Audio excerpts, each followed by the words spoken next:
صدیوں پرانی بات ہے۔ کسی ملک پر ایک بادشاہ حکومت کیا کرتا تھا۔ ایک دن اس نے سوچا کہ میں دیکھوں میری سلطنت میں کتنے بہادر لوگ ہیں۔ اس منصوبے کو عملی شکل دینے کے لیے اس نے ایک جھیل تعمیر کروائی اور اس جھیل میں خطرناک جانور چھوڑ دیے۔ اس کے بعد بادشاہ نے پورے ملک میں اعلان کروا دیا کہ جو بھی شخص یہ سمجھتا ہے کہ وہ بہادر ہے اور کوئی بھی بہادری والا کام کر سکتا ہے تو وہ کل صبح جھیل کے پاس آ جائے۔ ان کے درمیان مقابلہ کروایا جائے گا اور جو بھی جیتے گا اس کو فوج کا سپہ سالار بنا دیا جائے گا۔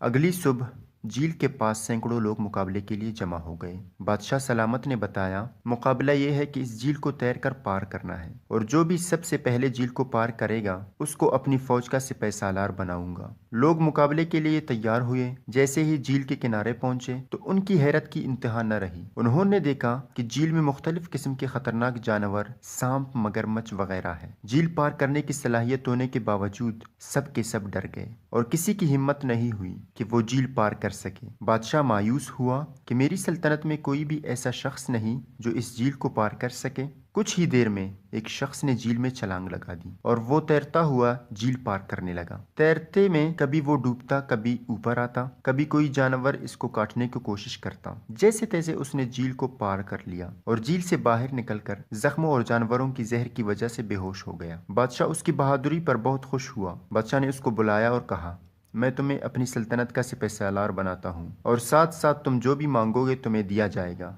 اس شخص نے کہا، مجھے کچھ نہیں چاہیے کیونکہ جھیل میں نے اپنی جان بچانے کے لیے پار کی، کیونکہ میرا پیر پھسل گیا تھا۔ اس لیے ہم نہیں جانتے ہمارے اندر کون کون سی صلاحیتیں پوشیدہ ہیں۔ اگر ہم اپنی پوشیدہ صلاحیتوں کو پہچان لیں تو ہم کوئی بھی کام کر سکتے ہیں۔ بس ہمیں اپنی صلاحیتوں کو پہچان کر عمل کی ضرورت ہے۔ یقین جانیے، اگر آپ چاہیں تو کچھ بھی کر سکتے ہیں۔ کوئی چیز ناممکن نہیں ہے۔ اس ویڈیو کو جلدی سے شیئر کیجیے تاکہ کسی کو اپنے پوشیدہ صلاحیتوں کو پہچاننے میں دیر نہ لگے۔